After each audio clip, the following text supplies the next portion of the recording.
Sa loob ng eroplano na pabalik sa Korea, ang sikat na doktor na si Kim Jun-young ay napansin ng isang babaeng attendant at iniabot nito ang isang magazine na may mukha niya sa harap upang papirmahan nito. Ang katrabaho ni Kim na si Yong-sun ay hinikayat siya na gawin ito at kinunan pa sila ng litrato na magkasama. Matapos umalis ang attendant ay pinaalalahanan ni Yong-sun si Kim na nauubusan na sila ng mga donasyon, kaya ito ay magandang publicity. Makalipas ang kalahating oras nang lumapag ang kanilang eroplano, tiningnan ni Kim ang kanyang telepono at napansin na hindi pa sumasagot ang kanyang anak na si Yoon-jung sa kanyang mga text. Sa kasalukuyan, si Yoon-jung ay naglalakad sa lungsod pagkatapos ng klase kasama ang dalawang kaibigan na hindi naniniwala na ang kanyang ama ay isang sikat. Iniisip nila kung bakit hindi ito dumarating sa kanyang kaarawan, o kahit man lang sa paggawa ng mga normal na bagay ng magkasama tulad ng pagkain sa isang mesa. Ito ay nagpasama ng kanyang damdamin, kaya nang nakita niyang sinusubukan siyang tawagan ng kanyang ama ay hindi niya ito pinansin.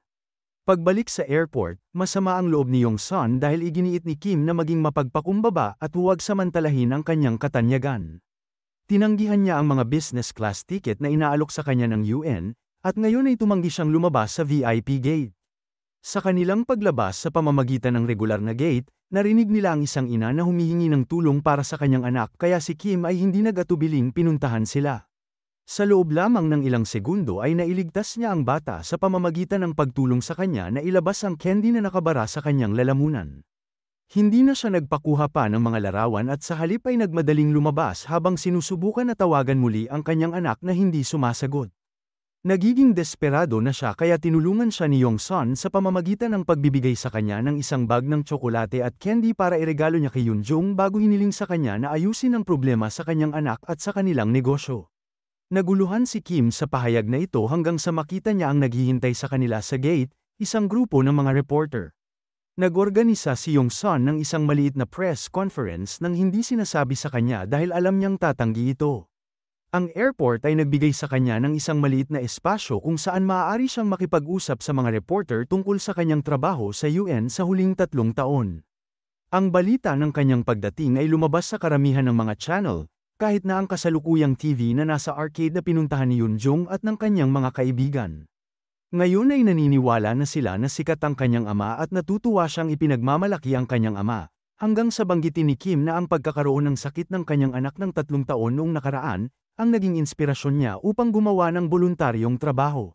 Ngunit pinatigil siya ni Yong-sun sa pamamagitan ng paglilinaw na malusog na si Yoon-jung ngayon, ngunit medyo mainitin lang ang ulo. Dahil dito ay napahiya siya sa harap ng kanyang mga kaibigan, na naging dahilan para muli itong malungkot at mainis sa kanya. Pagkatapos ng press conference, sa wakas ay nakatanggap si Kim ng isang text mula sa kanyang anak na nagsasabi na napahiya siya sa kanyang mga kaibigan at sa huli ay hiniling sa kanya na puntahan niya siya agad ngayon dahil kung hindi ay aalis siya. Medyo napabuti ni Kim ang kalooban ng kanyang anak nang mangako na marami siyang regalo sa kanya at magmamadali na siya. Sumakay si Kim sa kanyang kotse at nagmaneho palayo upang puntahan ang kanyang anak na babae. Nakahanap lamang siya ng kaunting pagkaantala nang dumaan siya sa toll booth at nabitiwan ng clerk ang kanyang sukli kaya kailangan niyang bilangin itong muli. Muntik na siyang makarating sa tamang oras ngunit nang malapit na siya sa lugar kung saan siya makikipagkita kay Yoon-jung, nakita niyang may bumangga na kotse kaya huminto siya para tumulong. Ang kotse na nasangkot sa aksidente ay isang taxi, at dahan-dahan na inilabas ni Kim ang driver bago tiningnan ang pasahero, isang babae ngunit nakalulungkot dahil ito ay patay na. Pagdating ng mga paramedic, sinabi niya sa kanila ang tungkol sa kalagayan ng driver bago tumawag sa kanyang anak upang sabihin sa kanya na mahuhuli siya ng ilang minuto, ngunit ang sumagot sa kanyang telepono ay isang lalaki na nagsasabi na ang kanyang anak ay naaksidente. Doon napagtanto ni Kim na ang taong nasagasaan ng taxi ay si Yoon-jung. Bago pa man siya makasagot ay kumurap siya at bigla siyang bumalik sa eroplano kasama ang babaeng attendant na nasa harap niya na humihingi ng autograph. Hinayaan niya itong mangyari at muling pumirma sa magazine, ngunit hindi niya mapigilan na magtaka sa tila nauulit na pangyayari. Sinabi sa kanya ni Yong-soo ang parehong eksaktong bagay, nahulaan niya na ang bata ay mabibilaukan dahil sa candy, at naghihintay sa kanya ang press conference sa gate. Sa pagkakataong ito, ang sitwasyon ay nagpakaba sa kanya dahilan para hindi niya matapos ang press conference kaya pumunta na lang siya sa parking lot at tinext si Yoon-jung. Sinusubukan niya itong makumbinsi na masundo na siya, ngunit tinanggihan siya ng bata at sinabing makipagkita sa kanya sa karaniwang lugar. Nagsimula siyang magmaneho habang sinusubukan na tawagan ang kanyang anak ngunit hindi ito sumasagot. Sa oras na makarating siya sa toll booth ay masyado na siyang natagalan nang mabitiwan ng clerk ang kanyang sukli kaya umalis na lang siya na wala ito.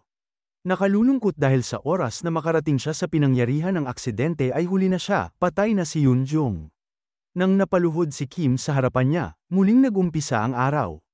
Sa pagkakataong ito ay nagmadali na siya, tumakbo siya palabas sa regular na pasilyo, kinuha ang candy ng bata, at dumaan siya sa VIP gate para makarating sa parking lot nang hindi nakikita ang mga reporter. Nag-text siya kay Yoon Jung at sinabi sa kanya na dapat nilang kanselahin ang kanilang pagkikita, na nag-udyok sa bata na tawagan siya at ipahayag kung gaano siya naiinis sa kanya bilang isang ama.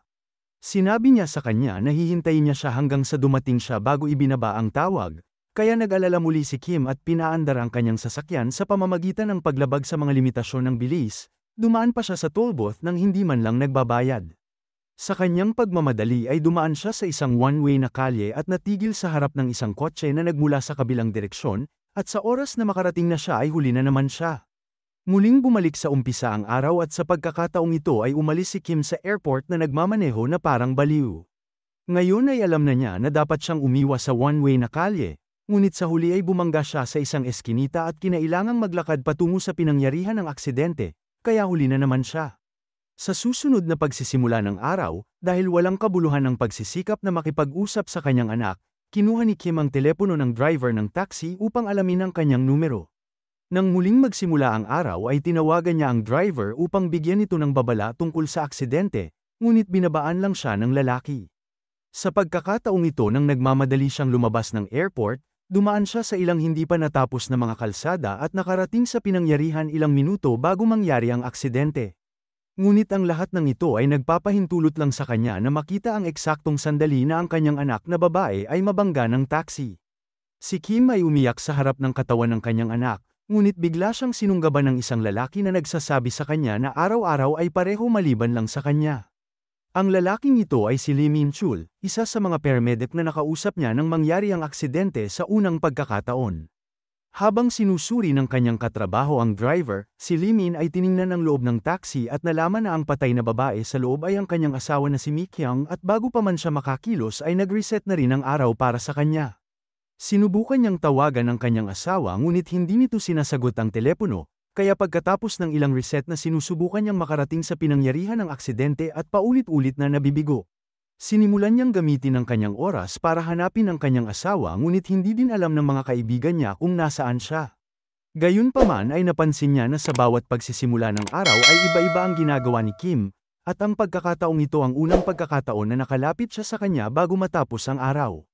Ilang segundo na lang ang natitira sa kanila. Kaya sinabi sa kanya ni Kim na dapat silang magkita at mag-usap sa sandaling magsimula muli ang araw. Sa susunod na reset, nagkita ang dalawang lalaki sa isang abandonadong kalsada at nagbahagi ng kanilang mga karanasan. Tila imposibleng pigilan ang aksidente, kaya sa halip ay dapat nilang pigilan ang dalawang babae na makarating doon sa simula pa lang.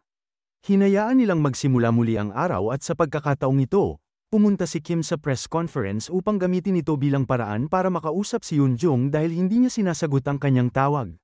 Napanood niya siya sa TV na sinasabi sa kanya na sa Central Park na lang sila magkita. Ito ay muling ikinahiya ng batang babae kaya hindi siya nakinig sa kanyang ama. Pagkatapos ng conference ay tinawagan ni Kim si Mi Kyung na nagkaroon ng hindi pagkakaintindihan kay Lee Min kaya hindi rin niya sinasagot ang mga tawag nito, ngunit nagawa niyang sagutin ang tawag ni Kim. Sinusubukan niyang sabihin ang tungkol sa aksidente ngunit huli na, nakasakay na siya sa taxi habang nag-uusap sila at makalipas lang ang ilang sandali ay naulit ang aksidente. Muling nag-umpisa ang araw kaya nagpalit ng plano ang mga lalaki. Si Kim ay muling nakipag-usap kay Yoon Jung sa oras ng conference, ngunit sa pagkakataong ito ay hindi lang niya binago ang kanilang tagpuan, sinabi rin niya sa kanya na mahal niya siya at nangako na darating sa tamang oras. Ang mga salitang ito ay ikinagaan ng loob ng bata. Samantala, dahil batid na hindi nila mapipigilan ang kanyang asawa na sumakay sa taxi, nagpa siya si Lee Min na kailangan nilang pahintuin mismo ang taxi. Pinalo niya ng laryo ang kanyang ulo at pumunta sa pulisya. Sinabi niya sa kanila na siya ay biktima ng hit and run at ibinigay sa kanila ang plaka ng taxi para pigilan ito ng mga pulis. Habang hinihintay ang mga pulis na gawin ang kanilang mga trabaho, naalala ni Lee Min ang pagtatalo nila ni Mi Kyung noong araw bago magsimula ang lahat ng ito. Nag-away sila tungkol sa pagkakaroon ng isang sanggol dahil gusto nang mabuntis ni Mi Kyung at handa pa siyang isuko ang kanyang pag-aaral at magtrabaho sa halip, ngunit hindi sumang-ayon si Lee Min. Gusto rin niya ng isang anak ngunit naramdaman niyang kailangan nilang maghintay ng ilang taon hanggang sa makuha niya ang kanyang promosyon, at pagkatapos nito ay hindi na siya kinakausap ni Mi Kyung. Pagkaraan ng ilang sandali, ang mga pulis at si Kim ay nakarating na sa pinangyarihan ng aksidente, ngunit walang nangyaring aksidente. Sa pag-aakalang nagawa nilang iligtas ang kanilang mga mahal sa buhay, tinawagan ni Kim si Lee Min at sinabihan siyang maaari silang magkita mamaya upang magdiwang bago pumunta sa parke upang makipagkita sa kanyang anak. Samantala, nahanap na ng mga pulis ang taxi at nang lapitan nila ito ay mabilis na tumakas ang driver. Hinabol siya ng mga pulis at ang pangyayaring ito ay naririnig ni Lee Min sa pamamagitan ng intercom ng ambulansya, kaya nagsimula na rin siyang pumunta sa parke. Habang hinahanap ni Kim ang kanyang anak sa parke, nakatanggap siya ng tawag mula sa isang kakaibang numero. Ito pala ang driver ng taxi na nagsasabi sa kanya na napanood niya ang press conference at alam niyang binago niya ang lugar ng kanilang tagpuan. Nangangahulugan lamang ito na si Yoon Jong ay mamamatay doon sa halip na sa kalye kung saan siya dapat mamamatay 3 taon na ang nakakaraan. Dahil desperado, si Kim ay nagmamadaling tumakbo sa parke at tiningnan ang bawat batang babae hanggang sa makita niya ang kanyang anak sa lugar kung saan dadaan ang taxi, kaya inilagay niya ang kanyang sarili sa pagitan ng kotse at ni Yoon Jong para lamang muling mag-reset ang araw. Pagkatapos magising, tinawagan ni Lee Min si Kim at sinabi sa kanya kung ano ang natuklasan niya. Pagkatapos ng aksidente sa parke, tiningnan niya ang likod ng kotse at natuklasan na patay na ang kanyang asawa. Sinadya pala ng taxi driver na patayin sina Yoon Jong at Mi Kyung, at paulit-ulit din ang araw para sa kanya kaya pala hindi nila ito mapigilan. Nagpa siya ang dalawang lalaki na maghanap ng impormasyon tungkol sa isang taong nakilala nila 3 taon na ang nakakaraan. Si Kim ay ginamit ang database ng ospital na dati niyang pinagtatrabahuhan, habang si Lee Min ay bumalik sa istasyon ng pulisya at sa pagkakataong ito ay gumagamit ng bato para patumbahin ang pulis at gamitin ang kanyang computer. 3 taon na ang nakalilipas, si Yoon Jong ay may matinding karamdaman at ang tanging paraan para mabuhay siya ay ang isang transplant sa puso. Sa isang maulan na gabi, siya at si Kim ay sobrang saya dahil akala nila ay nakahanap na sila ng donor. Ngunit mabilis siyang nalungkot nang malaman niyang tumanggi ang pamilya ng namatay na bata na ibigay ang mga organ ng kanilang anak. Samantala, umiikot si Lee Min gamit ang ambulansya at nawala sa pokus ng isang segundo dahilan para muntik na siyang mabangga sa isang kotse. Naiwasan niya ito sa tamang oras, ngunit ang kotse ay dumulas palabas ng daan at bumagsak sa baba. Sinuri ni Lee Min ang mga biktima at isinakay sila sa kanyang ambulansya upang dalhin sila sa parehong ospital kung saan naghihintay si Yoon Jong ng puso para sa transplant. Pagbalik sa kasalukuyan ay nahanap ng isang grupo ng mga pulis si Lee Min sa istasyon at inaresto siya. Ngunit bago muling mag-reset ang araw ay nakita ni Lee Min sa computer ang pangalan ng biktima ng pagbangga 3 taon na ang nakakaraan. Ito ay si Lee Kang-sik, ang parehong lalaki na nagmamaneho ng taxi. Nagigising si Kang-sik tuwing umaga sa isang problemadong estado at napanood sa TV na si Kim ay magbibigay ng press conference sa airport, ibig sabihin ay bumalik na siya sa bansa kaya ito na ang pagkakataon ni Kang-sik na kumilos. Ngayong alam na nila ang pangalan ng driver, pumunta si Kim sa apartment ni Kang-sik at nakitang wala ng laman ito. Nakita rin niya ang mga papeles mula sa kanyang pamamalagi sa ospital 3 taon na ang nakakaraan at mga larawan ng kanyang anak na si Haru, na ang pangalan ay nangangahulugang araw. Naalala ni Kim ang iba pang nangyari sa araw na yun at ikinwento kay Lee Min ang buong pangyayari nang dumating din siya sa apartment. Noong maulan na gabing yun, hindi dumating sa tamang oras si Haru sa ospital, kaya na brain dead na siya. Si Kang-sik ay walang malay pagkatapos ng operasyon kaya hindi siya makakapagbigay ng permiso na ibigay ang puso ng kanyang anak, kaya ginaya ni Kim ang kanyang pirma at hinawakan ang kamay ng natutulog na lalaki upang papirmahin sa papeles. Matapos marinig ito ay sinuntok ni Lee Min si Kim dahil sa kanyang ginawa. Ngayon ay wala na silang ibang pagpipilian kundi hintayin ang araw na mag-reset, habang nagmamaneho ng napakabilis ang nagdadalamhati na si Kang-sik upang patayin muli si Yoon Jong. Nang magsimula muli ang araw, si Lee Min ay nagmamadaling pumunta sa pinangyarihan ng aksidente upang subukang kausapin si Kang-sik at hilingin sa kanya na huwag idamay si Mi Kyung dahil wala siyang kinalaman sa nangyari, ngunit si Kang-sik ay walang malay. Gayunpaman, si Kim ay hindi umaalis sa airport gaya ng lagi niyang ginagawa. Nanatili siya sa kanyang sasakyan at pinanood ang video na ipinadala sa kanya ni Yoon Jong noong gabi bago ang kanyang operasyon, dahil umalis siya sa bansa upang gumawa ng voluntaryong trabaho pagkatapos ibigay ang mga peking papeles at hindi na nanatili upang makita ang kanyang anak na gumaling dahil sa pakiramdam ng pagkakasala. Matapos ang isa pang pagsisimula ng araw ni Lee Min na hinahanap ang kanyang asawa at ang pagkawala ng interes ni Kim nang halos hayaan niyang mamatay ang batang hindi makahinga ng dahil sa candy, nagkita ang dalawang lalaki upang pag-usapan ang problema. Nais ni Kim na iligtas si Kang Sik upang humingi ng tawad na posibleng makapagpatigil sa kanya sa mga pagpatay, ngunit hindi sumasang-ayon si Lee Min. Gusto niyang patayin ang lalaki dahil sa kanyang ginawa, ngunit kailangan muna niyang hanapin ang kanyang asawa kaya naghiwalay ang mga lalaki doon. Umuwi si Lee Min para maghanap ng mga pahiwatig kung nasaan ang kanyang asawa, susuko na sana siya nang may mapansin siya sa kanyang kalendaryo. Tumigil na siya sa pagmarka sa araw ng kanyang regla ilang buwan na ang nakalipas, at sa wakas ay napagtanto ni Lee Min kung ano ang nangyayari at kung bakit sila nagtalo tungkol sa sanggol noong isang araw. Si Mi Kyung ay buntis, at hindi niya ito mahanap sa alinman sa mga karaniwang lugar dahil siya ay nasa doktor at ipinapasuri ang kanilang sanggol. Kaya nagsimulang tumawag si Lee Min sa isang grupo ng iba't ibang opisina ng mga obstetrician upang hanapin ang kanyang asawa. Samantala, pumunta si Kim sa pinangyarihan ng aksidente at inilagay ang katawan ni Kang Sik sa kanyang sasakyan bago dumating ang mga paramedic. Dinala niya siya sa kanyang ospital at binigyan siya ng ilang mga iniksyon upang mapanatili siyang buhay habang humihingi siya ng paumanhin para sa kanyang mga aksyon. Noong una ay inaakala niya na ang paulit-ulit na pagsisimula ng araw ay pagpapala ng Diyos para tulungan siyang iligtas ang kanyang anak. Ngunit ngayon ay iniisip niya na ito ay parusa dahil nakikita niya ang kanyang anak na namamatay ng paulit-ulit. Sinabi niya kay Kang Sik na siya ay naging desperado ng gabing iyon at kahit sinong ama ay gagawin din yon, na sinang-ayunan ni Kang Sik. Sinabi niya na oo gagawin din niya ito, ngunit nangangahulugan din yon na si Kim ay maaari ring makisimpatya sa kanya dahil kung nangyari ito sa kanya ay maghihiganti rin siya. Maraming beses na nag-alinlangan si Kang Sik bago patayin si Yoon Jong, ngunit ang alaala ng kanyang anak na si Haru ay sapat na upang magpatuloy siya, kaya inamin niya na hindi siya titigil sa pagpatay kay Yoon Jong. Nakiusap si Kim na sa halip ay patayin na lang siya, ngunit huli na dahil si Kang Sik ay namatay na at hindi na makapagsalita. Tinawagan ni Lee Min si Kim at sinabi sa kanya na nahanap na niya ang kanyang asawa, ngunit nabigla siya nang tumingin siya sa kanyang relo at napansin na mas tumatagal ang araw kaysa sa karaniwan. Habang ang isang grupo ng mga pulis ay pumasok sa silid upang arestuhin siya, napagtanto ni Kim kung ano ang tunay na nagiging dahilan para sa reset, ang araw ay muling magsisimula sa tuwing namamatay si Kang Sik. Muling nagsimula ang araw at nagmamadaling umalis si Lee Min upang makita ang kanyang asawa, ngunit pagdating niya sa opisina ng doktor ay narinig niya si Mi Kyung na sinasabing pinag-iisipan niyang wakasan ang kanyang pagbubuntis, at ngayon ay hindi niya mapigil ang isipin kung gaano siya kalungkot sa tuwing siya ay namamatay.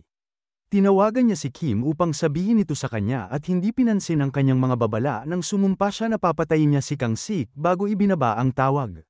Naaalala pa rin ni Kim ang numero ni Kang Sik mula noong kinabisado niya ito, kaya tinawagan niya ito at sinubukan na bigyan ng babala ngunit huli na dahil pasakay na si Lee Min sa taxi. Sinaksak niya si Kang Sik sa balikat at pagkatapos ay nagsimulang maglaban ang dalawang lalaki habang sinasabi ni Lee Min sa kanya ang pagbubuntis ni Mi Kyung. Hindi na konsensya si Kang Sik sa mga salitang ito at ipinaalala sa kanya na noong gabi ng aksidente, si Lee Min noong una ay tumakas at bumalik lamang pagkaraan ng ilang sandali upang iligtas sila. Kung hindi lang siya nagdalawang isip, baka buhay pa ang anak niya. Ang dalawang lalaki ay nagsimulang paluin ng isa't isa gamit ang iba't ibang bahagi ng sasakyan bago tuluyang naitulak ni Kang Sik si Lee Min, at nang makalabas na siya ng taxi ay nagsimula siyang magmaneho ng napakabilis upang maabutan si Yoon Jong sa eksaktong oras. Si Kim ay papunta rin doon at sa pagkakataong ito ay nakarating na siya bago mangyari ang aksidente. Inilagay niya ang kanyang sasakyan sa pagitan ni Yoon Jong at Kang Sik, naligtas ang kanyang anak na babae at naging dahilan ng pagbaligtad ng taxi. Matapos dalhin si Yoon Jong sa isang ligtas na lugar at hilingin sa kanya na maghintay dahil mayroon siyang mahalagang gagawin, si Kim ay bumalik sa taxi at sinubukang ilabas si Kang Sik, na nagpapatunay na mahirap dahil ang kanyang binti ay naipit sa aksidente. Hindi maintindihan ni Kang Sik kung bakit niya sinusubukan na iligtas siya, kaya ipinaliwanag ni Kim na nag-reset ang araw sa kanyang kamatayan, na nangangahulugang ang loop ay nilikha ni Haru, na nakatira sa loob ni Yoon Jong, upang iligtas ang kanyang ama. Ang pagpatay kay Yoon Jong at ang kanyang naibigay na puso ay katumbas ng muling pagpatay kay Haru. Sa sandaling yon, isang galit na Lee Min ang dumating sa kanyang ambulansya, kaya nagmadali si Kim at kinaladkad si Kang-sik palabas ng taxi bago ito mabangga ni Lee Min. Hindi pa rin gustong sumuko, hinawakan ni Lee Min ang kanyang kutsilyo at lumapit kay Kang-sik, ngunit si Kim ay tumalon sa kanya at sinubukan siyang pigilan. Sa kanilang pagpupunyagi, aksidenteng nasaksak ni Lee Min si Kim, na iginigiit pa rin na hindi dapat patayin si Kang-sik kahit mamatay siya ng ganito, dahil nangangahulugan ito na mabubuhay ang kanyang anak, at ang kanyang mag-ina. Samantala, nakita ni Kang-sik si Yoon-jung sa malapit at habang umaalingaw pa rin sa kanyang isipan ang mga salita ni Kim, lumapit siya nang maalala niya kung paano siya kinausap ng batang babae habang siya ay nasa ospital at hiniling na mabuhay siya dahil si Haru ay nabubuhay sa kanya. Sa wakas, nakita niya ang kanyang anak sa kanya, niyakap siya ni Kang-sik at nang mapansin na nagliliyab ang kotse sa likod nila, tumalikod siya na pinuprotektahan siya mula sa pagsabog, na nagdulot ng panibagong pag-reset. Ito na ang huling araw na mauulit ang araw na ito, dahil alam ng tatlong lalaki kung paano maitatama ang mga bagay ngayon. Pinuntahan ni Lee Min ang kanyang asawa sa labas ng opisina ng obstetrician at pagkatapos humingi ng tawad sa kanyang pag-uugali, sinabi niya sa kanya na gusto niyang magkaroon ng sanggol. Pagkatapos niyang makatanggap ng mensahe mula sa isang hindi kilalang numero na nagsasabing, "Patawarin mo ako," sinabi ni Mikyang sa kanya na babae ang sanggol, at nagpasya si Lee Min na dapat nilang pangalanan siya ng Haru. Pumunta si Kang-sik kay Yoon-jung at ipinakita sa kanya ang larawan ni Haru. Gusto ni Yoon-jung na makilala siya at tinanong si Kang-sik kung ano ang paborito niyang pagkain. Nang sumagot siya ng tsokolate, natawa si Yoon-jung, dahil dati ay kinasusuklaman niya ang mga matatamis na bagay ngunit mula noong operasyon, naghahangad siya ng tsokolate sa lahat ng oras. Si Kang-sik ay nakatanggap din ng text message, ang sabi niya ay, "Salamat." Samantala, sa paliparan, sinabi ni Kim kay Yong-sun ang tungkol sa kanyang ginawa. Nalungkot si Yong-sun sa narinig ngunit naisip din ito na dapat itong manatili sa nakaraan ngayong tapos na. Gayunpaman, hindi nakinig si Kim. Nang dumating ang oras para sa press conference, ipinagtapat niya ang kanyang krimen sa harap ng mga kamera para marinig ng buong mundo. Dito na nagtatapos ang kwento, sana ay nagustuhan mo ito. Kung hindi ka pa nakasubscribe ay mag-subscribe ka na upang matulungan mo ang channel na ito. Mag-comment ka na rin tungkol sa kwento. Salamat!